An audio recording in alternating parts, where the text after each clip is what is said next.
Hi, I'm Lisa. Thanks for checking out this video. I was super excited to once again get a chance to speak with Dr. Marina Quattrocchi. Marina completed her doctoral thesis on dream work and has written 2 books on the subject. Some of the topics we cover today are secret rooms that we don't have in our house in our waking life, but appear in our dreams, how meditation can help uncover the mysteries of our dreams, what the different specific rooms in our house can mean, and bathroom dreams, because, who doesn't have those? So thanks for checking out this video. If you find it helpful, please don't forget to like and subscribe. Thanks. I liked that last time we talked, we kind of went over a broader scope of what dream work is all about. And then, but then we also touched on themes, which I tend to like themes because I see that as more of a, something to kind of hold on to and to explore more. So, and I told you when we talked briefly that I had I had realized, like, we had talked a bit about some different themes that I had come up. And then in the past few months, I had a dream where it made me realize, oh, this is actually a theme that I've had over the, years off and on, but it's not been persistent enough that it really stood out to me until the last few months, which is the idea of, or the theme of, rooms coming up. And I don't know if you would call them, if there's a term for it, like a secret room, but it's almost like a room sometimes that, like you realize when you're in it, oh, this has always been there, but I never noticed it before. Yeah, that's really interesting, Lisa. So it's great too that you are starting to recognize themes, because we all have themes that come up, and once you start to understand the theme, it gets easier and easier to understand your dreams. And if there is a theme that you're seeing over and over, that theme is important to you. So let's start with the secret room. Okay. Do you have any ideas before I tell you? Do you have any ideas yourself what a secret room could mean? Well, when I've done different reading, because whenever I have a dream, sometimes I'll do a Google search on different websites and see what possible ideas are out there and then what stands out to me. So, I guess from different things I've read and what seems that could be true is that it can be some aspect of our consciousness, I guess. But I'd love to hear what you think.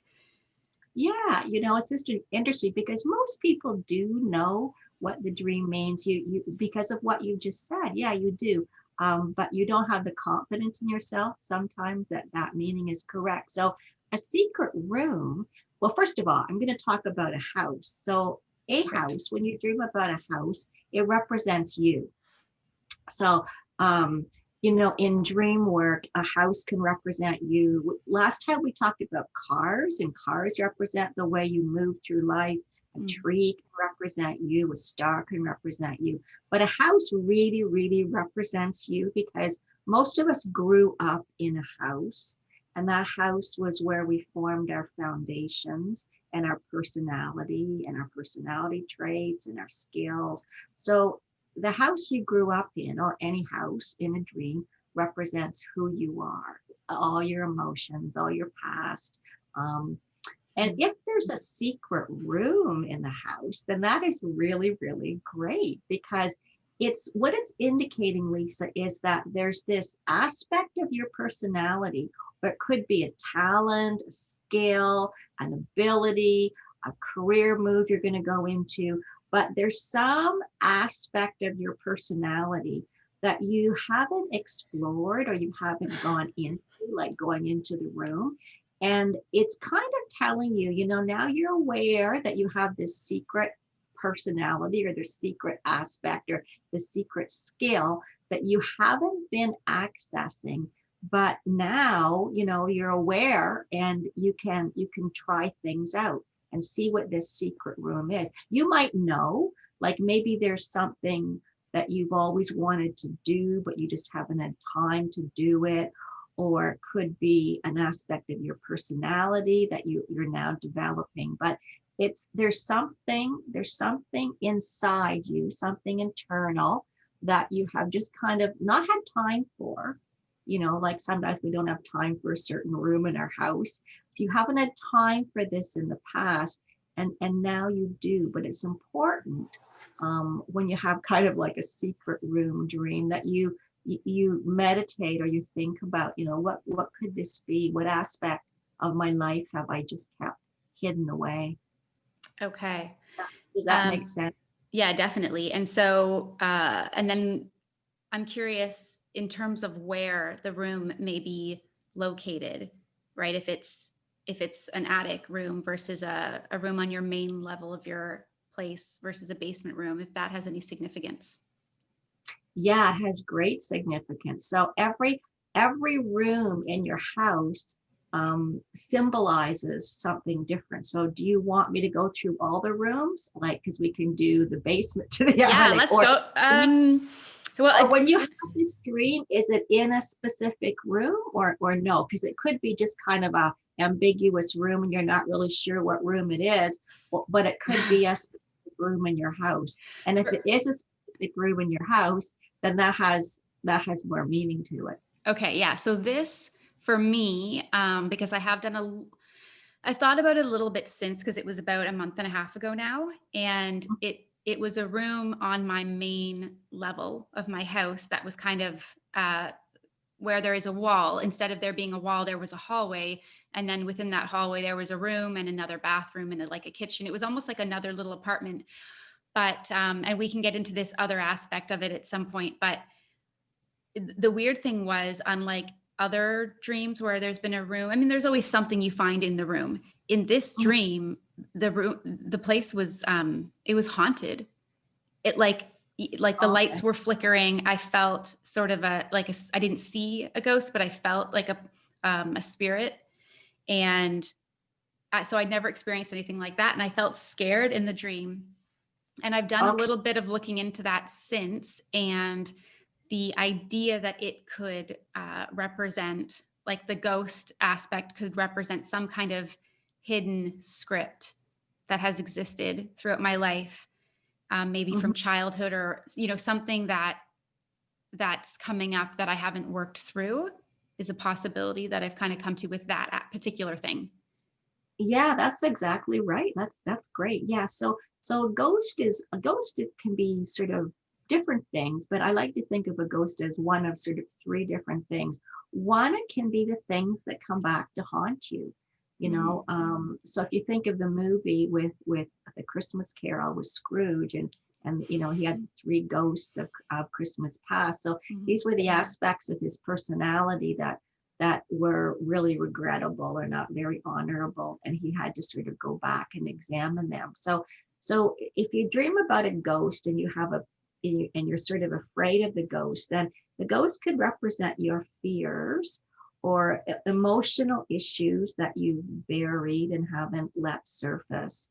um, a ghost can also represent the shadow side of your personality, and the shadow side can be, things that you've done that aren't really great, or it could be your unfulfilled life, like things that you've wanted to do, but you haven't ever been able to do or express. A ghost can also be something spiritual, like it can be a spirit, a very benevolent or spiritual entity. So, but if you're feeling fear, then it's not the spiritual thing, because the spiritual, if you saw a real sort of spiritual figure outline, there's usually feelings of calmness and peace, and there's no fear. So because you're feeling afraid, it's probably something from your past that's haunting you, something that you haven't addressed that needs to be addressed. So that's the big thing with dreams. If we have a fear or an issue that we haven't dealt with yet, your soul or your subconscious will just bring up symbols to represent that fear until you have dealt with it.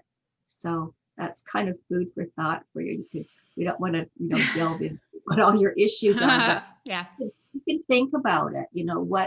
Just kind of ask yourself, what is it? What could that ghost represent? Or what am I most afraid of right now? Or what have I pushed away that I haven't wanted to sort of deal with or face? Yeah. So one of the things that is really, really important, I feel, is to not isolate your dreams and isolate meditation. So dream work and meditation should always work together. The more you meditate, the better, clearer understanding you're going to have of your dreams. So it's wonderful to meditate first thing in the morning, just before, if you have the luxury of a few minutes of meditation, just before you open your eyes, just, like, keep them closed. Don't let external things kind of bombard your senses, and just ask for some guidance around your dream, or ask to remember your dream. But the early morning is a great time to really begin understanding our dreams. And then just any time during the day, let's say you've had a dream and you really didn't understand what it was saying at all, take 5 minutes during the day, just close your eyes, do some really deep breathing, and just say, please help me understand the dream. Help me understand the dream. Give me some guidance around the dream. And, it always comes. So kind of, Because, yeah, like ask, but then breathe and kind of wait and see if anything comes. yeah, yeah. And Okay. sometimes it'll come, like, sometimes it'll come right away, but have faith, like, because, your spirit, your soul, your guides, your guardian angel, they really want to help you. They really want you to get it. So they're kind of there for you all the time, but we don't utilize that amazing. It's like we all have this secret room, where we can get help, but we don't access it. Yeah. Okay, perfect. That's good to know. And so do you think we could talk a bit about what the different levels of a secret room could mean, starting with the attic? Do you think we have kind of time to like get into that? Yeah, Is it yeah. something? Okay. Yeah, it's fascinating. We could spend a long time on this, so I'll try Okay. to make this brief, but get the point across. So basically, because I said in the beginning, the house represents you and your personality and the foundation that you have in life, and how and where it was formed. So if we think about the basement, if you're kind of, if you have a dream and you're kind of searching around in a dark basement, that could represent, trying to pull up past memories, because we store stuff in the basement. But it also represents your subconscious or your unconscious. Let's say you've never delved into dream work or anything religious or spiritual before, and you decide you're going to do it for the first time. Then you could have a dream where you're kind of wandering around in the basement trying to find something. You could also have a dream that you're wandering around in the attic. Like, the attic would represent more sort of higher levels of spirituality. But then it always depends on what the attic looks like and what Mm, the basement looks like. So if the basement is dirty and dingy and crowded, and that could be something you're trying to really dredge up from your subconscious that maybe isn't, pleasant or nice to face. But if you're in an attic, and it's bright and it's airy and it's light, then that could symbolize, really a real spiritual or unconscious search. So if you kind of think what happens in this room, and that gives you clues to what different rooms mean. The most fascinating one, I always think, is the bathroom. And a lot of okay. people have dreams around their bathroom or their toilet or their shower, or taking a shower, going to the toilet, not being able to find a toilet, Mhm. or urinating everywhere. There's all kinds of dreams around toilets, and I really think they're always fascinating. So the bathroom is the place where we go to, like, it has two functions. Number one, we go there to cleanse, and number two, we go there to release. But so in dreams and in literature, water stands for your emotions. And so the bathroom, because we we take a shower or we bath can symbolize cleansing or cleaning something up. Let's say you had a relationship with someone, and you felt they were a really bad influence or a negative influence on you, and you kind of said, you kind of parted your ways with this person. Right afterwards, you could have a dream where you're just taking a shower, and it would represent the emotional, the physical, and the emotional cleansing that you need to have. So emotions sometimes are suppressed inside us, and sometimes we release emotions. So let's say you're having a dream where the whole dream is, you go to the bathroom and you just can't stop. You can't stop urinating and urinating and urinating, coming out in streams. Well, that represents releasing your emotions. So maybe someone close to you died and you never had an opportunity to grieve, and now finally you're allowing yourself the time to grieve. So you're breaking down and you're crying a lot, and you're going through the grieving process, and simultaneously you're having this dream where you're releasing your emotions. And so, okay, so wait, so the dream itself isn't telling you you need to release things in your waking life necessarily. The dream itself is actually, you are having some kind of release of those things in the dream. It can be both. Okay. It can be both, Lisa. I think it's, yep. Sorry, I was just going to say, I think it's, I would have never thought that the secret room thing and bathrooms, that there was any link between those things. But it's so funny to me that you bring that up, because that's probably even more than those secret rooms that I mentioned to you. The bathroom dreams, that's been the thing I've been having happen the most for the last few months. Yeah. Like those, it hasn't come up in a couple weeks, but it was coming up repeatedly. Yeah. So bathroom dreams are really common. Like we all have them. Like I said, water is your emotion. So like even in literature, if you dive into the water, it symbolically represents delving into your unconscious. So if you just remember that water and emotions are synonymous, when you have one of those dreams, it can be telling you, usually it's a mirror image of what is happening to you in life. If you're dreaming that you really have to go to the bathroom and you can't, at that point in life, it would probably be a situation where you couldn't express your emotions. Maybe you were in shock, maybe you weren't ready, but you had these emotions that you wanted to express and you couldn't do it. So you're dreaming, you're trying to find a toilet, you can't find it, you're looking everywhere. That's what that could mean. What if it's like dirty? Like what if there's like poo on the, like, you know what I mean? Like what if it's dirty in the bathroom and you're like, yeah. Okay, that's a really one. Okay, so we're talking in generalities here. I don't want to get into the specific meaning, but sure. That's a really funny one. It's a really interesting one. Like when I was doing my doctoral thesis, I started to have all these dreams where, like I'd be walking and a horse would come up and just defecate all around me, so I was having all these defecation. Did you say a horse? Yeah. Okay. A horse would come up and just drop all its poop.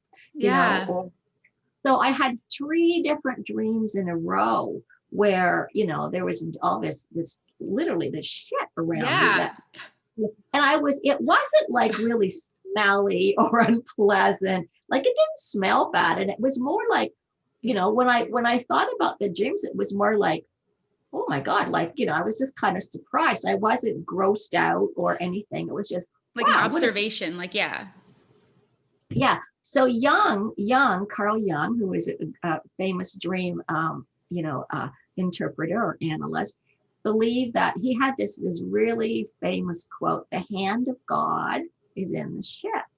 Now, what is shit? It's fertilizer. It makes things grow.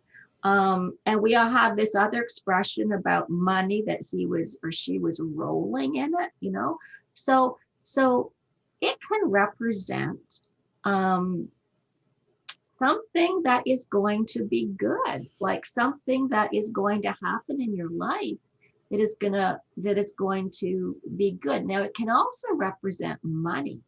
So, because of that phrase, rolling in it. So, what Right. happened? I had these three shit dreams, and then I found out that I got this huge, I think it was $14,000 or $12,000 scholarship that I hadn't even applied for. And these dreams happened within, the 2 weeks before I got the scholarship. So that's what that was all about. So shit can be a very positive thing. It can mean something good or money or something, something that has grown to fruition is coming your way. But if it smells really awful and you're grossed out about it, it's completely different Okay. meaning. Well, yeah, no, like, and I'm glad you said that because, yeah, like, no, to me, I found it interesting because I would wake up and I'd be like, I'm having these dreams where either like, yeah, I'm in like some kind of change room or something and there's lots of washrooms, but they're all like kind of dirty and whatever, but it's more like an observation or like I'm trying to go to the washroom or yeah, like having to take a shit and like, but not being grossed out by it. But that's the thing I Yeah. find funny in dreams, how it's like how your moods can be contrary to what you'd think they'd be. Yeah. Yeah. So the emotions you feel are always like, as I said before, the emotions are always really critical to understanding what the dream was telling you. Okay, so if you feel like not grossed out, but you feel a sense of relief, then that's probably something positive. Yeah. Yeah. Yeah. Okay. Hmm. Interesting. Okay. So let's talk about some other rooms. Yes. So the bedroom, I had a student once and when I was teaching dream work to high school students, and he had this dream, and the dream was something like he kept on going down a hallway, and there was all these doors, and he was trying to open the doors, and he couldn't. But then the one door that he could open, he opened it, and there was a bedroom. There was a bed. It was just a bed, nothing else, just a bed. So he kept on having this dream, and it kept on repeating of just a bedroom, a bedroom, a bedroom.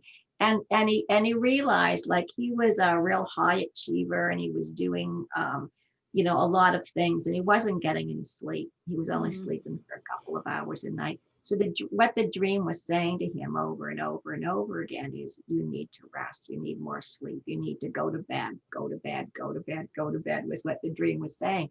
So if you're dreaming about a bedroom, it can be around issues of rest. You're not getting enough rest. It can be about sexual issues.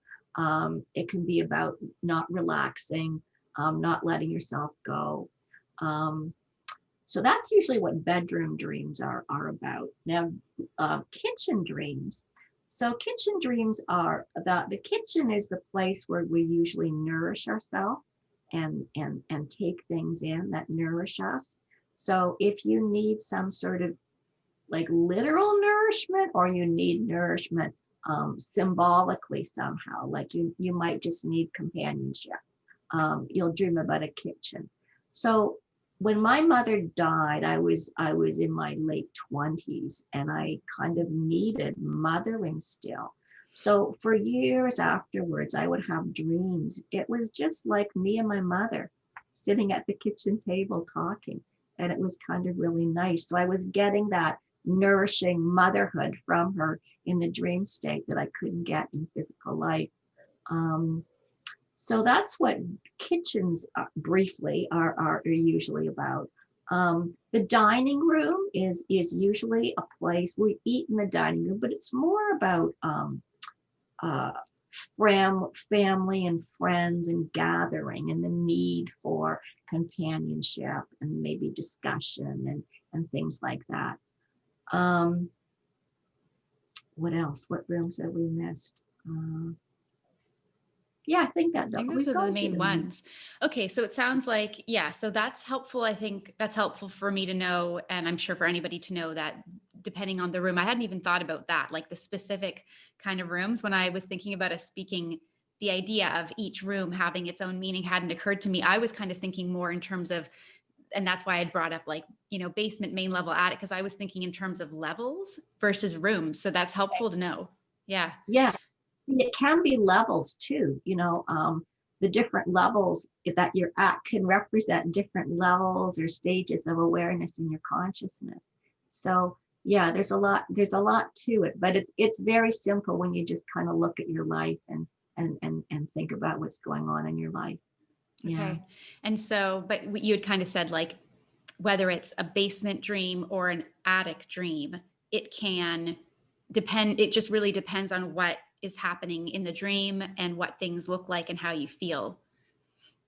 Exactly. You kind of look at the room and number one, how do I feel when I'm in this room? That's the most important thing because it's always a mirror of what you're feeling in your physical life. And then, what does this mean? What does this room represent to me? Because different rooms mean or represent different things to all of us, depending on what our experiences have been in different rooms. So how do I feel? And what does this room represent to me? And then you kind of, what was the room like? Was it full of light? Was it dark? Was it cluttered? Was it ultra neat? And you look at all those things and you kind of like putting the pieces together of a jigsaw puzzle. Right. And then kind of like what you find within that room. Like I'd given an example earlier about there being a ghost in the room I was in versus, sometimes you go in a room and you find jewelry or money, something like that. Yeah, now that's totally different. Like those dreams are kind of like your secret room dream that might be representing something that you weren't aware of, like an aspect of your personality or your skills that's now opening up. So if you find, like, let's say you go into a room and you find all these jewels or you find money, that represents you. Like, everything in dreams usually represents you. So that could be telling you, like, jewelry is valuable. Jewelry costs a lot of money. Knight's jewelry is very expensive. So the dream could be saying, you have some real intrinsic value or worth. And your soul wants you to know. And the same with money. It's saying we really value you. You're really worth something. And recognize it and know it and own it. I think that's good to get started into kind of what those themes could mean. And what people might be able to discover by thinking about those things. So yeah, I appreciate you talking to me about that. And if you have any, if you want to let people know where they can find you right now online and kind of what you are into these days. I'm trying to write my book, but I'm always wanting distraction. What's your book going to be about? Oh, it's going to be fantastic. It's going to be about illusion, like spiritual illusion.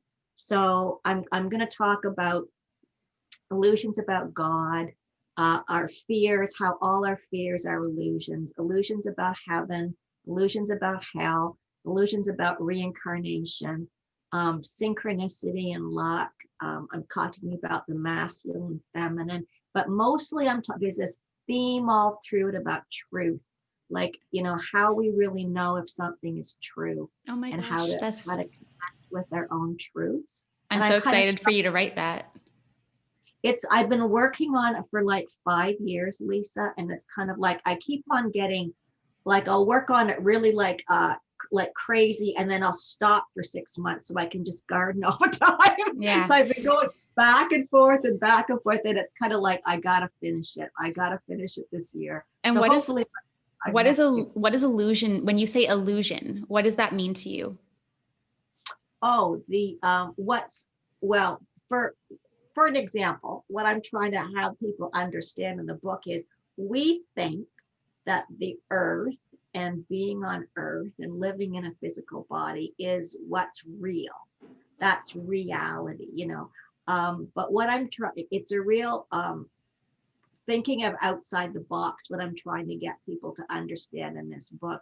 But in a spiritual sense, or in terms of your soul or your spirit or the part of you that's eternal, that lives forever, the earth is not the be all and end all. It's just a temporary place where you came to learn and grow. And what's real are the other dimensions. The astral world is the real world. So in many different ways, I'm just trying to help people become aware of that.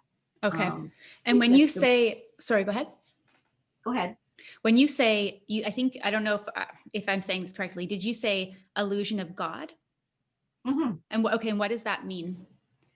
So we have a lot. Well, first of all, I believe in God, but in the book, I'm not trying to preach to people and I'm not trying to convince them that they have to believe in God. Mhm. But what I'm trying to do is help people get over any kind of fears and anxieties and misperceptions and misunderstandings about what God is and what God represents and your soul. Because basically, if you have any connection with God, and if you have anything in your life that connects you with God, your life is going to go smoothly. And with that connection, you always get help and you always get guidance.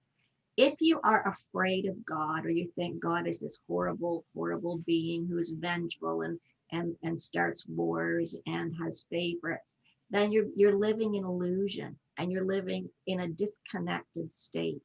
And you're going to be depressed and you're going to be scatterbrained and you're not going to get help when you need it in the way you need it, because you're not recognizing it. It's there, but you're not, it's like you're cutting it off.